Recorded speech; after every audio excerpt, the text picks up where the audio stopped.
धारणारे doctor सेपटे रोगी हंतसंत Odisha medical service association निर्देश क्रमे 10 दफा दाबी नहीं डाक्तर माने जिला मुख्य चिकित्साधिकारी कार्यालय सम्मुख में धारणा देइछंती। जरूरीकालीन सेवा सहित समस्त चिकित्सा सेवा बंद रखिछंती। पूर्वरु मध्य गत जनवरी मासरे सेमाने आंदोलन करथिले, मात्र आज पर्यंत दाबी पूरण न होइथिबारु पुणी थरे आज ठारू धारणा देइछंती। डॉक्टर संजीव कुमार प्रधान, राज्य साधारण संपादक ओमसा।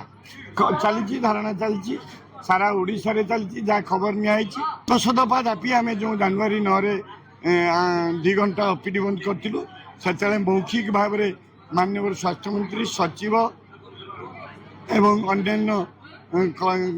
डिपार्टमेंटर कार्यकर्ता मैंने आमको मौखिक प्रतिश्रुति देते जे आम 2 ରୁ 3 मास भितर करदे, किंतु आज 6 मास बीतीगला गोटे भी दाबी पूरण है ना।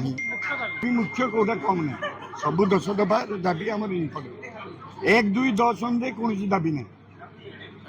सरकार 6 मास भितर 5 ରୁ 7 थर आम बसिलु, बहुत कथा कहलु, तथापि सरकार शुणुना। चलला दाबी पूरण पर्यंत आम एमती बसू रोगी सेवा से सरकार दायित्व। मु डॉक्टर क्षीरोद पाल, ओमसार स्टेट ट्रेजरर। आज धारणा दिखाई एक्चुअली आम OMSA Odisha medical service association Odisha डाक्तरी सेवा संघर बहुत दिन दाबी जोटे सरकार पाखापाखि 1.5 वर्ष है आम आलोचना चली। सब कहते प्रतिश्रुति दौरान स्वास्थ्य मंत्री दौरान आमर हेल्थ सेक्रेटरी प्रतिश्रुति दौरान जो आम एथर करूँ, किंतु कौन जिनस कहना बहु बार डिस्कसन सरला कि कौन सुफल न मिलू एवं बहुत थर लिखित आकार में दिखाई डिस्कसन होती तथापि किसी सुफल न मिले खाली गोटे गोटे दौरान सांत्वना हाँ करदे हाँ करदे एमती गड़े गड़े चलते छोट छुआ को लॉलीपॉप देला भाया। से अतिष्ट हो सारा ओडिशार सरकारी डाक्तर माने निर्णय करते जोटे जनरल बॉडी मीटिंग रे जुलाई 1 रे आम कार्यबंद संपूर्ण कार्यबंद आंदोलन कराऊँगी। आमर दाबी जुक्तियुक्त दाबी सेमती किसी नुह जे गोटे असंभव कथा। गोटे बड़ जिनस हूँ डीएसपी जोटा कि सेंट्रल गवर्नमेंट डीएसपी चाकरी 4 9 13 20 वर्ष पर जो आमर प्रमोशनल स्केलटा आमको मिले जोटा सेंट्रल गवर्नमेंट दौर सेंट्रल गवर्नमेंट मिलूँ सहित आम ओडिशार अन्य ये जिनस भी अन्य वर्गर कर्मचारी पाँच से गोटे आम बड़ दाबी थिला, बड़ दाबी अच्छी। ता सहित आम जो पे मैट्रिक्स आम जो प्रमोशन पे मैट्रिक्स रे गोटे लेवल 15 अच्छी जोटा कि 13 14 15 16 अच्छी जोटा कि अन्य सबू कैटेगोरी जो मैंने कि क्लास 1 एंट्री जो मैंने कि प्रथम श्रेणी रे एंट्री कर सरकारी चाकरी आम ओडिशार अन्य वर्गर सब चाकरी 13 14 सीधा 16 तंकर 15 ना 13 14 16 17 पर आम डाक्तर मान को ठकी दिखाई 13 14 15 16 करी जेते पर्यंत सेमानंकर दाबी सरकार न शुणिछंती सेते पर्यंत धारणा चालू रखिबे बोली कहिछंती। अन्यपटे चिकित्सा न पाई रोगी हंतसंत। अपरपक्षरे जिला मुख्य चिकित्साधिकारी कहिछंती रोगी सेवारे सेभली किछि समस्या होई नाही। चुक्तिभित्तिक डाक्तर माने एही आंदोलन रे शामिल होई नाहंती, सेमाने रोगी सेवा चालू रखिछंती। मो ना डॉक्टर शिप्रा महापात्र।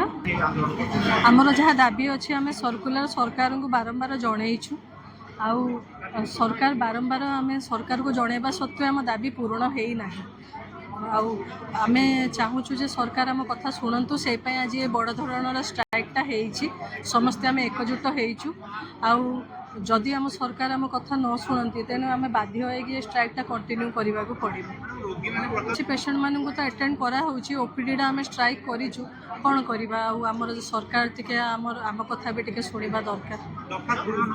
आमर तो जो मैंने अच्छा जो धारणा देते Odisha medical services association OMSA group regular doctors किंतु आमर कॉन्ट्रैक्चुअल डॉक्टर मैंने AYUSH and contractual doctors and medical college किसी डॉक्टर्स मैंने इनवॉल्व होना तेणु आम बर्तमान कॉन्ट्रैक्चुअल डॉक्टर्स मेडिकल डॉक्टर ये AYUSH doctors and medical college को रिक्रुट करके प्रिंसिपल आउ सुपरिटेडेंट को सेठू किसी आम डॉक्टर आनीचु ତେଣୁ ପ୍ରାୟ ଆମର ଏପର୍ଯ୍ୟନ୍ତ କୌଣସି ସେମିତି ରୋଗୀ ସେବାରେ କୌଣସି ବ୍ୟାଘାତ ହେଇନି। ତାର କାଜୁଆଲିଟି ସର୍ଭିସେସ୍ ଆମର ନର୍ମାଲ୍ ଚାଲିଛି। ଦୀର୍ଘଦିନ ଧରି ମୁଁ ଆଶା କରୁନି ଦୀର୍ଘଦିନ ଚାଲିବନି, ନିଶ୍ଚୟ ସମାଧାନ ବହୁତ ଶୀଘ୍ର ସମାଧାନ ହେଇଯିବ ଆଶା ରଖୁଛି। ମୋ ନାଁ ପ୍ରତାପ ପରିଡ଼ା। ମୁଁ ବାଲିଆପାଲରୁ ଆସିଥିଲି, କ'ଣ କରିବା ପାଇଁ ଆସିଥିଲି, ମୋର ପେଟ ଅସୁବିଧା ପାଇଁ ଆସିଥିଲି। ସେ ଆଗ ମାସ ଆସିଥିଲେ, କହିଲେ 1 ତାରିଖ ଆସ, ଜୁଲାଇ 1ରେ ଆସ। ଆଜି କହୁଛନ୍ତି ଯେ ଆଜି ଷ୍ଟ୍ରାଇକ୍ ଅଛି, ଯାଇପାରିବେନି। ମାନେ ସକାଳ ପୂର୍ବରୁ କହିଥିଲେ, ଆମେ ଅଖିଆ ଆସିକି ଏଠି ରହିଲୁ। ମାନେ ବର୍ତ୍ତମାନ ତାଲା ମାରିକି ଆମକୁ ଦାଦାଗିରି ଦେଇକି ସେଠୁ ବାହାର କରିଦେଲେ ଯେ ଆଜି ହେଇପାରିବନି, କହିହେବନି କିଛି, କେବେ ହେବ କହିହେବନି। କାହିଁକି ହେଉନି କାହିଁକି ତାଙ୍କର ଟିକେ ପଚାରୁଥିଲେ ଟିକେ। ବ୍ୟୁରୋ ରିପୋର୍ଟ ମାନଚିତ୍ର ଲାଇଭ୍।